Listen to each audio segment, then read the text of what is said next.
چھوٹے لوگوں کو منہ لگا کر غلطی کی۔ اس نے جواب دیا، زیادہ غلطی میرے خاوند کی ہے، میں نے اس کو منع بھی کیا تھا کہ وٹے سٹے کی شادی نہ کرے لیکن نہیں مانا۔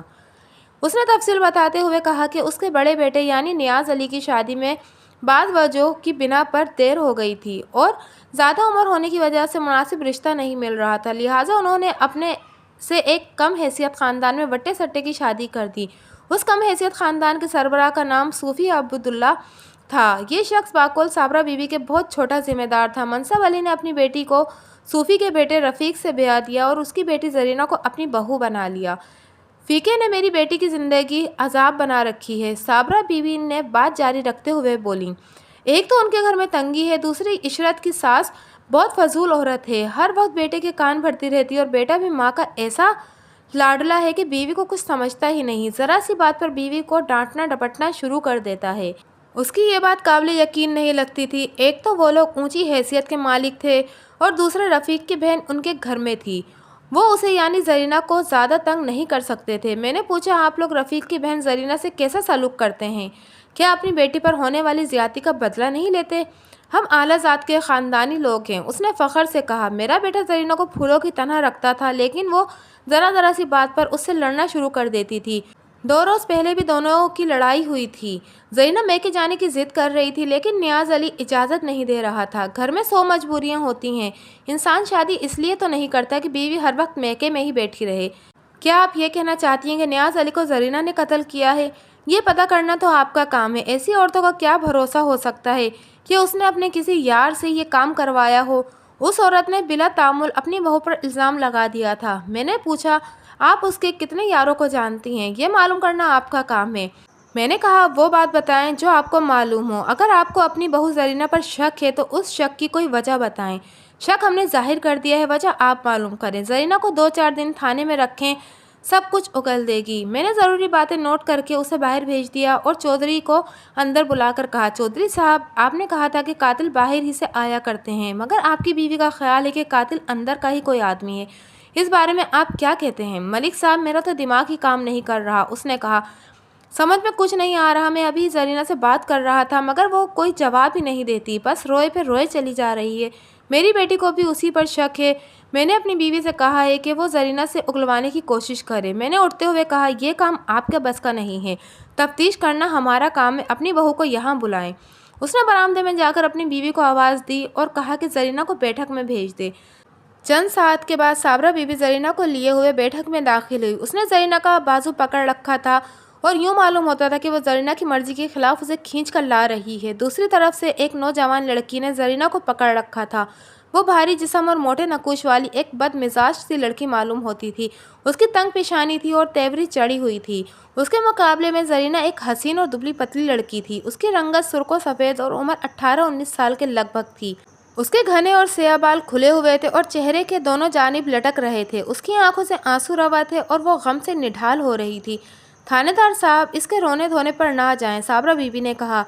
یہ مکر کر رہی ہے، اس کو ذرا دبکا شپکا لگائیں، 1 منٹ میں سب کچھ اگل دے گی۔ بی بی، آپ مجھے طریقے نہ سمجھائیں، مجھے سارے طریقے آتے ہیں، مجھے اپنے طریقے سے کام کرنے دیں اور اس کو چھوڑ دیں، یہ کہیں نہیں جا سکتی۔ دونوں عورتوں نے لڑکی کو چھوڑ دیا۔ وہ وہیں دری پر بیٹھ گئی اور گھٹنوں میں سر دے کر رونے لگی۔ میں نے چودھری سے کہا، فی الحال اسے کسی الگ کمرے میں بٹھا دیں اور گھر کے سب لوگوں سے یہ بات بتا دیں کہ کوئی شخص اس کے ساتھ سوال جواب نہ کرے۔ یہ اچھی زبردستی ہے، صابرہ بی بی نے غصے سے کہا۔ ہمارا پتر قتل ہو گیا اور ہم لوگ سوال جواب بھی نہ کریں؟ قانون یہی کہتا ہے چودھرانی، میں نے کہا۔ جرم کی تفتیش کرنا پولیس کا کام ہے، اگر آپ کو کچھ معلوم ہے تو آپ مجھے بتائیں۔ وہ بڑبڑاتی ہوئی کمرے سے باہر چلی گئی۔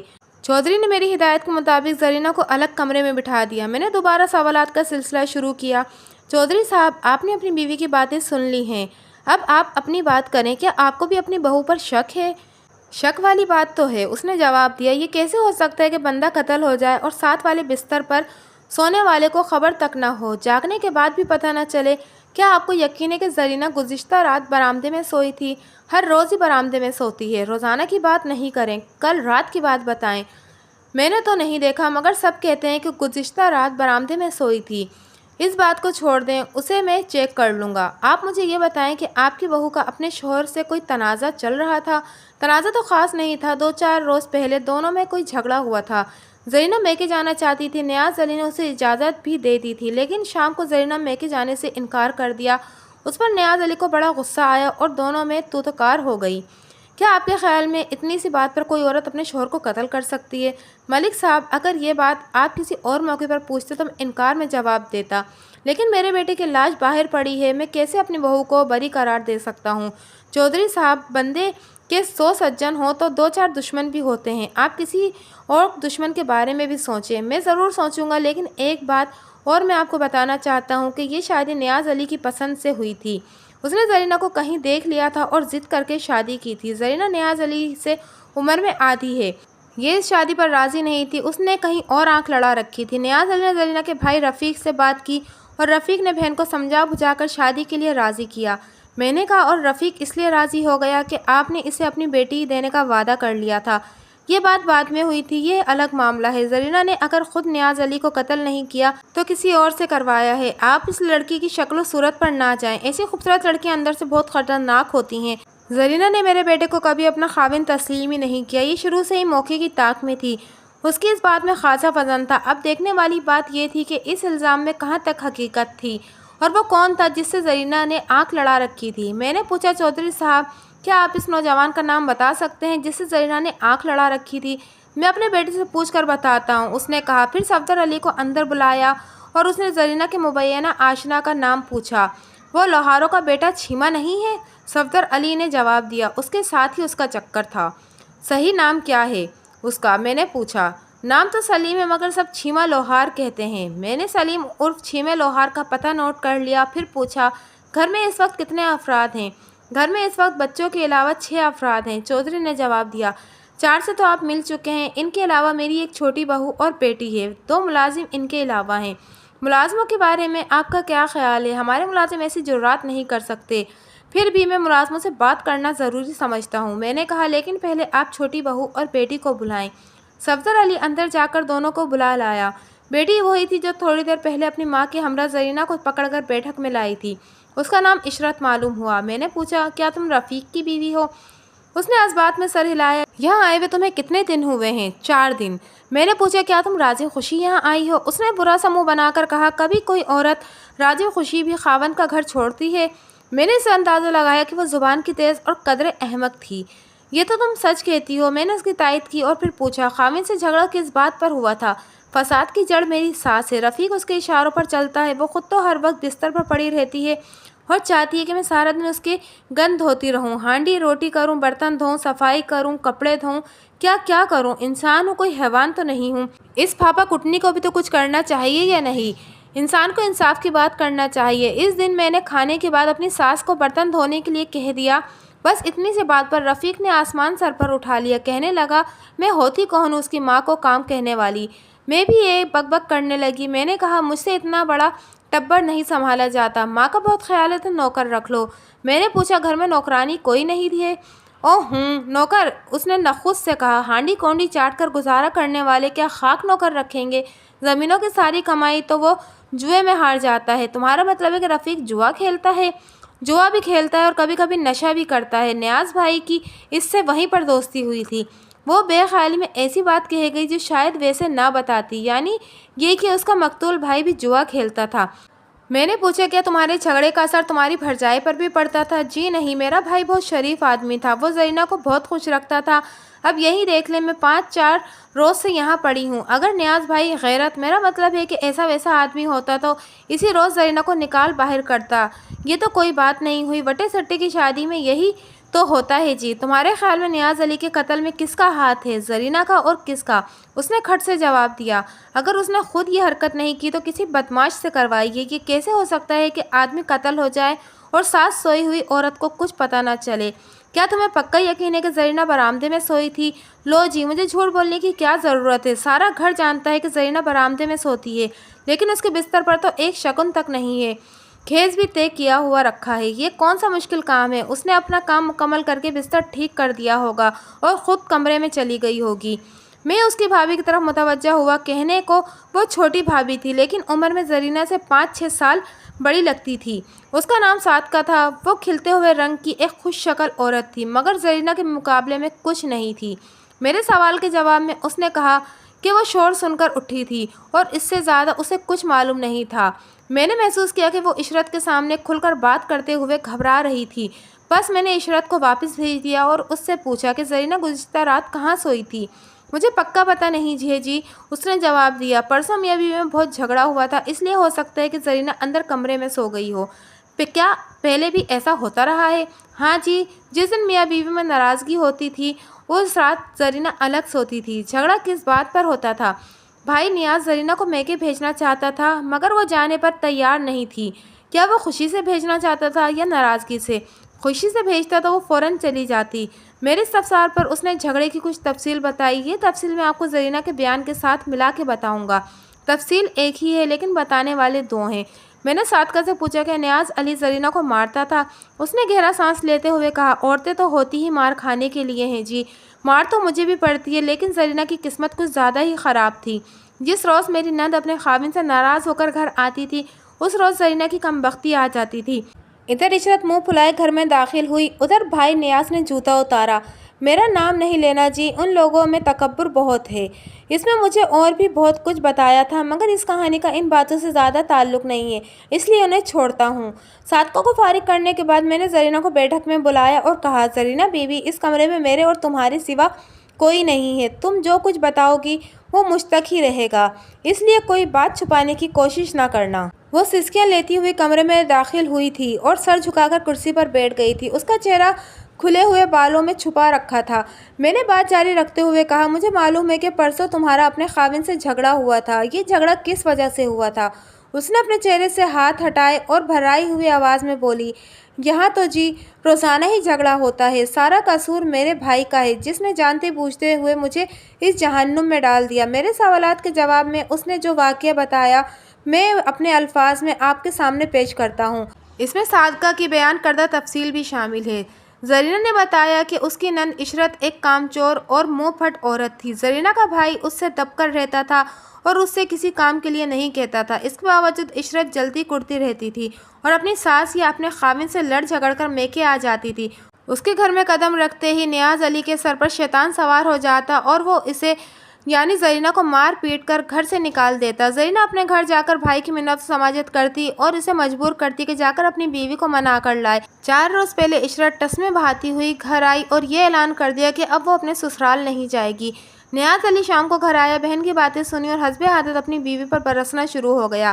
اپنے اس بے غیرت بھائی سے کہو کہ فوراً یہاں آئے اور میری بہن سے معافی مانگے، مجھے روز روز کا تماشا اچھا نہیں لگتا۔ زرینہ اسی وقت اپنے گھر گئی اور 2 گھنٹے تک اپنے بھائی کو سمجھاتی رہی لیکن وہ جھکنے پر تیار نہیں ہوا۔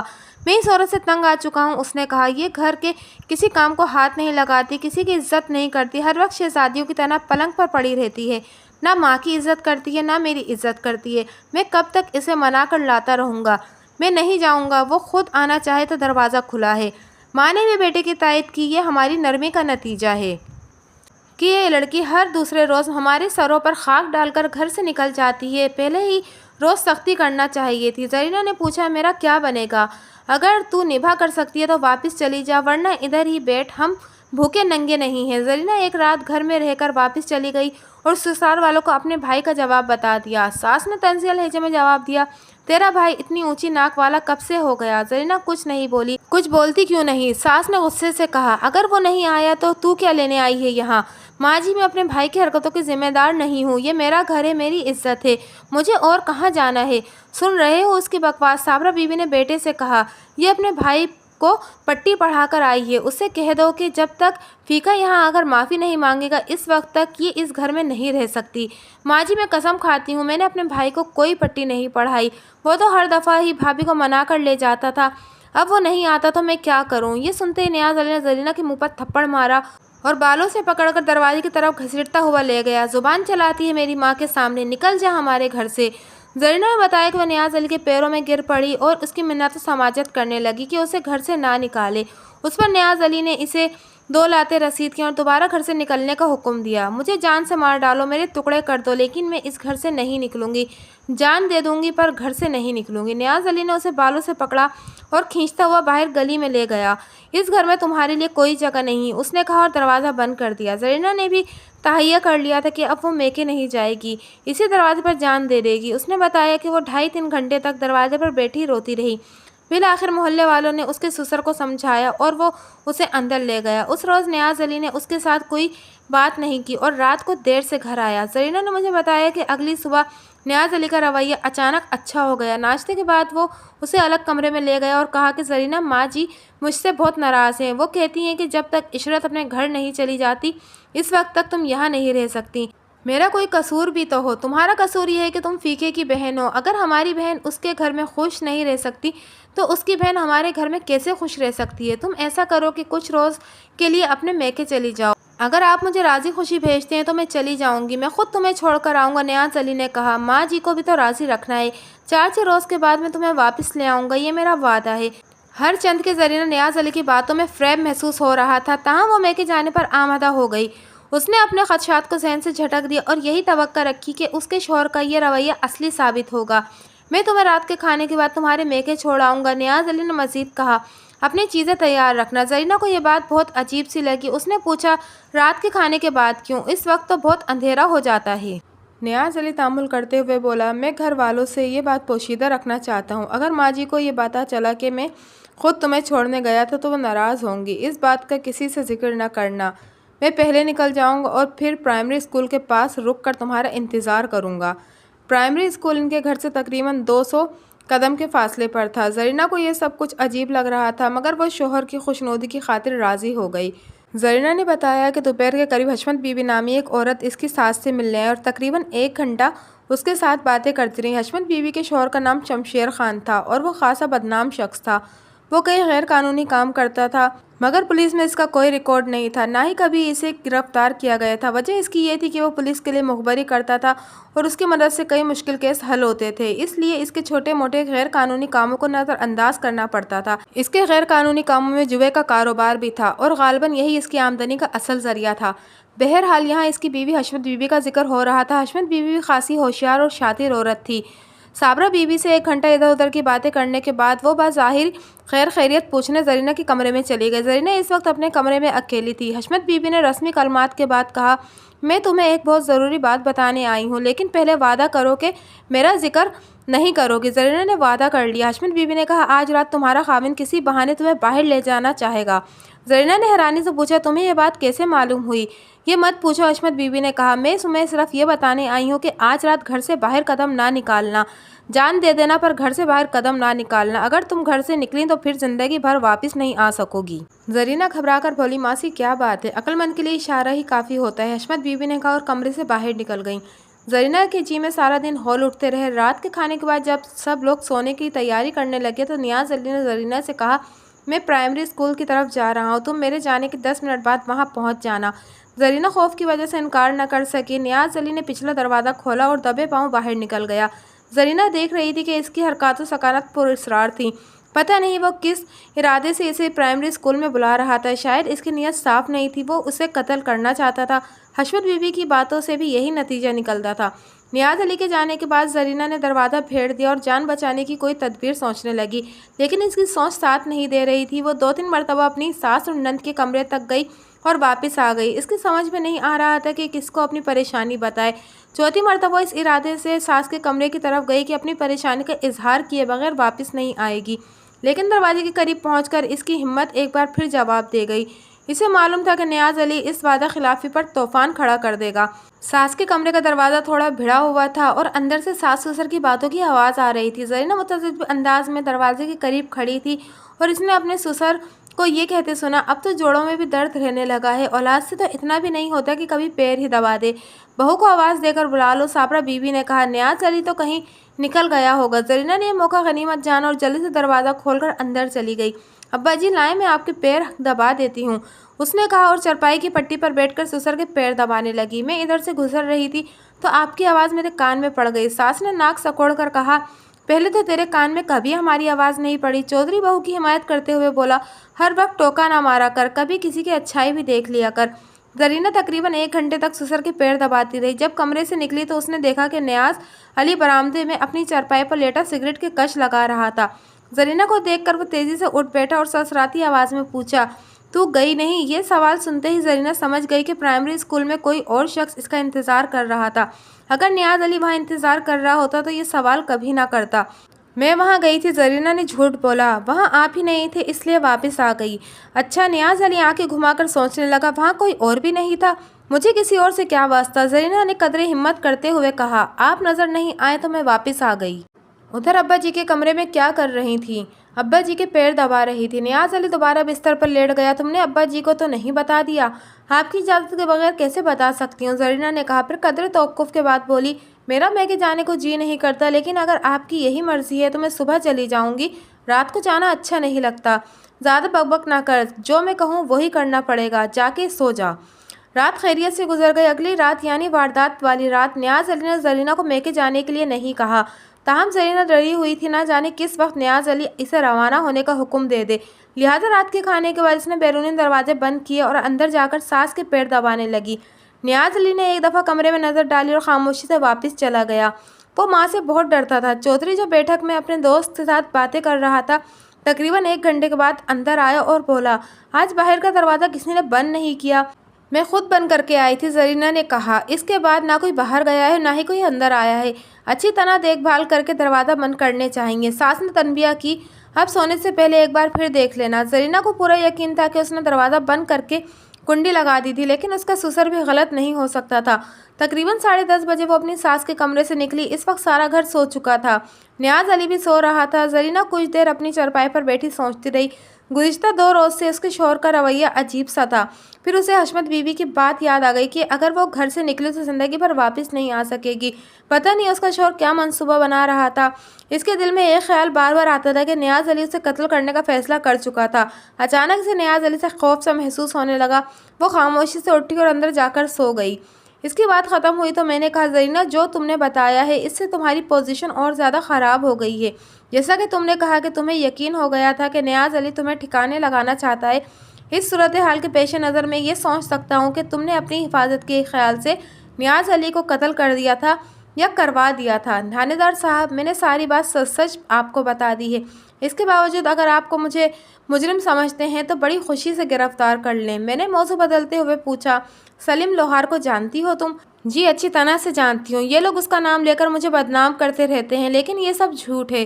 میرا سلیم سے کوئی تعلق نہیں تھا۔ وہ ہمارا پڑوسی اور شریف لڑکا ہے۔ شادی کے بعد اس سے تمہاری ملاقات ہوئی تھی؟ کبھی نہیں۔ شادی سے پہلے بھی کبھی ملاقات نہیں ہوئی۔ اس کے ماں باپ نے میرا رشتہ مانگا تھا۔ چونکہ لڑکا پڑھا لکھا اور شریف ہے اس لیے میرا باپ راضی تھا، لیکن ماں نہیں مانتی تھی۔ بس اتنی سی بات ہے۔ کیا تمہیں سلیم پسند تھا؟ ماں باپ کی پسند میری پسند ہے۔ مجھے ہیر یا سسی بننے کا شوق نہیں ہے۔ وہ لڑکی مضبوط ارادے کی مالک معلوم ہوتی تھی۔ میں نے اس سے ساری تفتیش سے اندازہ لگایا کہ نیاز علی کے قتل کا محرک انہی واقعات کے اندر کہیں پوشیدہ ہے۔ گھر کے افراد کے بیانات سننے کے بعد میں نے ملازموں سے بھی پوچھ گچھ کی۔ وہ مسکین اور کمزور افراد تھے اور ارتکاب قتل کے قابل نہیں لگتے تھے۔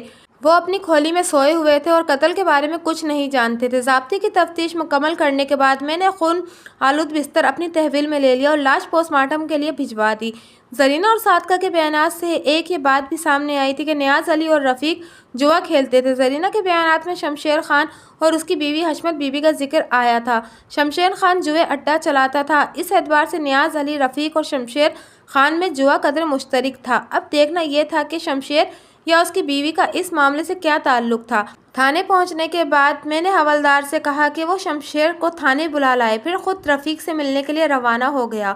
رفیق اور فیقی کی عمر خلاف توقع 30 اور 35 سال کے درمیان تھی۔ وہ گندمی رنگت والا عام سا آدمی تھا۔ اس کے نقوش میں کوئی کشش نہیں تھی۔ میں نے سوچا کہ عشرت جیسی لڑکی کے لیے ایسا ہی نوجوان موزوں تھا۔ وہ چودھری منصب علی کے گھر گیا ہوا تھا اور میری آمد سے تھوڑی دیر پہلے واپس پہنچا تھا۔ اس نے مجھے بیٹھک میں بٹھایا اور لسی پانی کا پوچھا۔ لسی پانی پھر صحیح، میں نے کہا۔ میں تم سے چند باتیں کرنے آئی ہوں۔ نیاز علی کے قتل کے بارے میں تمہارا کیا خیال ہے؟ جناب، میں کیا بتا سکتا ہوں، اس نے جواب دیا۔ میں تو اس کی بہن سے شادی کر کے پچھتا رہا ہوں۔ اچھا، اس پچھتاوے کی وجہ کیا ہے؟ اس نے عشرت کی بد زبانی اور کام چوری کی لمبی چوڑی تفصیل بتانے کے بعد کہا، جناب، انسان شادی اس لیے کرتا ہے کہ اسے کچھ سکون ملے گا، لیکن میری بیوی نے تو ہمارا سکون چین سب چھین لیا ہے۔ کسی چھوٹے بڑے کی عزت نہیں کرتی، انسان کو کھڑے کھڑے بے عزت کر دیتی ہے، ہر وقت اپنے باپ کی دولت کی کہانیاں سناتی رہتی ہے، کام کو بالکل ہاتھ نہیں لگاتی۔ میری ماں کو تو نوکرانی سمجھتی ہے، اس پر حکم چلاتی ہے۔ اگر میری بہن زرینہ کا معاملہ بیچ میں نہ ہوتا تو میں اسے کب تک کا طلاق دے چکا ہوتا۔ میں نے پرخیال لہجے میں کہا، اب تو بہن کا معاملہ بیچ میں سے نکل گیا ہے، لیکن یہ اچھا نہیں ہوا، تم گزشتہ رات کہاں تھے؟ اس نے چونک کر میری طرف دیکھا۔ اسے پہلی بار یہ احساس ہوا تھا کہ میں اس پر شک کر رہا ہوں۔ میں اپنے گھر میں تھا۔ میں نے کہا، تمہیں یہ بات یقیناً معلوم ہوگی کہ نیاز علی تمہاری بہن پر ظلم کرتا تھا۔ تم نے اسے اس حرکت سے باز رکھنے کے لیے کیا کارروائی کی تھی؟ جناب، میاں بیوی کا معاملہ بڑا نازک ہوتا ہے، خاص طور پر جب لڑکے والے اونچی حیثیت کے ہوں تو انسان بے بس ہو جاتا ہے۔ عشرت کی وجہ سے زرینہ نے بڑی تکلیفیں اٹھائی ہیں۔ ہم نے اسے کئی بار یہ کہا تھا کہ وہ گھر میں بیٹھ جائے، مگر وہ نہیں مانتی ہے۔ کہتی تھی کہ اب اس کا جینا مرنا اسی گھر میں ہوگا، اور جہاں تک نیاز علی کا تعلق تھا، وہ اس معاملے میں کوئی بات سننے کے لیے تیار نہیں تھا۔ باتوں کے دوران میں نے اس کے ہاتھوں کا معائنہ کیا، مگر اس کے ہاتھوں میں زخم یا خراش کا کوئی نشان دکھائی نہیں دیا تھا۔ میں نے پوچھا، یہ شادی کس طرح ہوئی تھی؟ اس نے مجھے مختصر سی تفصیل بتائی۔ بعد میں مجھے دوسرے لوگوں کی زبانی اس زمانے میں مزید باتیں معلوم ہوئی۔ میں یہ ساری تفصیل یکجا کر آپ کے سامنے پیش کرتا ہوں۔ مقتول نیاز علی ایک اوباش آدمی تھا۔ شراب اور جوا اس کے روزمرہ کے مشاغل میں شامل تھا۔ اس کے علاوہ اس کے اندر بہت سی برائیاں تھیں۔ شمشیر خان کا اڈا اس کا خاص ٹھکانہ تھا۔ اس کی ان برائیوں کی وجہ سے کوئی شخص اسے رشتہ دینے کے لیے تیار نہیں تھا۔ خود اسے بھی شادی کی کوئی جلدی نہیں تھی۔ رفیق اور فیقہ بھی شمشیر خان کے اڈے پر جاتا تھا، مگر وہ ذرا محتاط تھا۔ ہفتے میں ایک آدھ بار ادھر جاتا، جوا بھی کھیلتا، مگر تھوڑے پیسے لگاتا تھا۔ تاہم بدنام وہ بھی تھا، اور اس کو بھی اپنی لڑکی کوئی نہیں دیتا تھا۔ یہاں پر میں نیاز علی کی بہن عشرت کا ذکر کرنا بھی ضروری سمجھتا ہوں۔ جس طرح غریب کے گھر میں حسین لڑکی مسئلہ بن کر رہ جاتی ہے، اسی طرح امیر کے گھر میں بدصورت لڑکی مشکل کا باعث ہوتی ہے۔ دولت مند خاندان کی بدصورت لڑکی کو اس کے معیار کا رشتہ ملنا بہت مشکل ہو جاتا ہے، اور جہاں تک عشرت کا تعلق تھا، وہ صورت کے علاوہ سیرت سے بھی مار کھا گئی تھی۔ اس کی بدمزاجی اور اکھڑ پن کی وجہ سے کوئی اچھا خاندان اس کا رشتہ قبول کرنے کو تیار نہیں تھا۔ چودھری منصب علی بیٹی کی وجہ سے بہت پریشان تھا، کیونکہ اس کی شادی کی عمر نکلی جا رہی تھی۔ چودھری اکثر اپنے بیٹوں سے کہا کرتا تھا کہ اس کے لیے کوئی مناسب رشتہ تلاش کرے۔ نیاز علی اپنے حال میں مست رہنے والا آدمی تھا۔ اس نے کبھی بہن کی پرواہ نہیں کی تھی، لیکن ایک روز اس نے فیقے کی بہن زرینہ کو دیکھ لیا اور پہلی نظر میں اس پر لٹو ہو گیا۔ پہلے اس نے لڑکی کو اپنے طریقے سے حاصل کرنے کی کوشش کی، لیکن ناکام رہا۔ یہاں بڑی لمبی تفصیل ہے، مگر میں اس لمبی تفصیل کو خیال سے اسے چھوڑ دیتا ہوں۔ اسی اثنا میں اسے پتہ چلا کہ زرینہ فیقے کی بہن ہے اور فیقے کے ساتھ اس کا بیٹھنا اٹھنا ہے۔ اگر وہ براہ راست زرینہ کا رشتہ مانگتا تو شاید اسے کامیابی نہ ہوتی، اس لیے اس نے فیقے کی کمزوری پکڑی۔ اسے معلوم تھا کہ اس طرح فیقے کی شہرت بھی اچھی نہیں ہے اور کوئی اسے بھی رشتہ نہیں دیتا۔ ایک شام نیاز علی فیقے کو ایک طرف لے گیا اور کہا، یار فیقے، میں تمہارے ساتھ ایک خاص بات کرنا چاہتا ہوں۔ فیقے نے اس روز جوئے میں کچھ رقم جیتی تھی، وہ بڑی ترنگ میں تھا۔ کیا بات ہے چودھری نیاز علی؟ اس نے کہا، کوئی پیسوں ویسوں کی ضرورت تو نہیں؟ پیسے اللہ کے فضل سے بہت ہیں۔ نیاز علی نے کہا، میں تمہاری شادی کے سلسلے میں بات کرنا چاہتا ہوں۔ شادی کی بات سن کر فیقہ خوش ہوا اور حیران بھی۔ چودھری، تمہیں میری شادی کا خیال کیسے آ گیا؟ بات یہ کہ میری ایک چھوٹی بہن ہے، نیاز علی نے کہا۔ بعض گھریلو مسئلوں کی وجہ سے اس کی وقت پر شادی نہیں ہو سکی۔ میرا مطلب ہے کہ اس کی عمر تھوڑی سی زیادہ ہوگی۔ میں تمہیں کافی عرصے سے جانتا ہوں، تم سمجھدار اور شریف آدمی ہو، اچھی طرح سوچ لو۔ میں جوا کھیلتا ہوں، فیقے نے کہا، اور تمہارے گھر والوں کو یہ بات پسند نہیں آئے گی۔ او یار، جوا تو میں بھی کھیلتا ہوں، اس میں ایسی کوئی برائی نہیں ہے۔ اگر گھر والوں کو یہ بتانے کی کیا ضرورت ہے تو پھر ٹھیک ہے، جیسے تمہاری مرضی، لیکن ایک بات سن لو، پہلے اپنے گھر والوں سے بات کر لو، یہ نہ ہو کہ وہ میری ماں کی بے عزتی کر دیں۔ نیاز علی سوچنے کی اداکاری کرتے ہوئے بولا، یہ تو تم صحیح کہتے ہو، گھر والوں کو راضی کرنا ذرا مشکل ہوگا۔ اصل میں ابا جی میری اور عشرت کے وٹے سٹے کی شادی کرنا چاہتے ہیں۔ انہوں نے ایک خاندان بھی دیکھ لیا ہے جہاں میرا رشتہ ہو جائے گا، اور عشرت کا بھی، لیکن مجھے وہ لڑکی پسند نہیں ہے۔ پھر اس نے چالاکی سے اضافہ کیا، اگر تمہاری کوئی بہن ہوتی تو بات آسانی سے بن جاتی۔ فیقے نے قدر تعامل کرتے ہوئے کہا، بہن تو ہے مگر اس کی عمر کم ہے، شادی کے قابل تو ہے نا؟ شادی کے قابل تو ہے، مگر تم سے آدھی عمر کی ہوگی۔ عمر کی فکر نہیں کرو، ہم کوئی معمولی لوگ نہیں ہیں، وہ ہمارے گھر میں عیش کرے گی۔ عیش قدر توقف کے بعد اس نے کہا، بہن تو میری بھی زیادہ عمر کی نہیں ہے، تم سے کم از کم 10 سال چھوٹی ہوگی۔ اچھا، میں گھر میں بات کروں گا۔ صرف بات کرنے سے کچھ نہیں ہوگا، ہمیں اپنی بات منوانی پڑے گی، ذرا زور لگانا پڑے گا۔ یہ بات چیت 2-3 ہفتے تک چلتی رہی، اور بالآخر دونوں نے اپنے والدین کو وٹے سٹے کی اس شادی پر راضی کر لیا۔ بلکہ حقیقت یہ تھی کہ چودھری منصب علی تو پہلے ہی روز راضی ہو گیا تھا، بلکہ وہ خوش ہوا تھا کہ اس کے سر سے بوجھ اترا۔ اصل کوشش فیقے کو کرنا پڑی تھی۔ اس کے ماں باپ بڑی مشکل سے اور بہت ساری یقین دہانیوں کے بعد راضی ہوئے تھے۔ نیاز علی نے وعدہ کیا تھا کہ وہ زرینہ کے نام جائیداد لگا دے گا اور اسے ہر طرح خوش رکھے گا، لیکن وہ چند ماہ سے زیادہ اس وعدے کو نہ نبھا سکا۔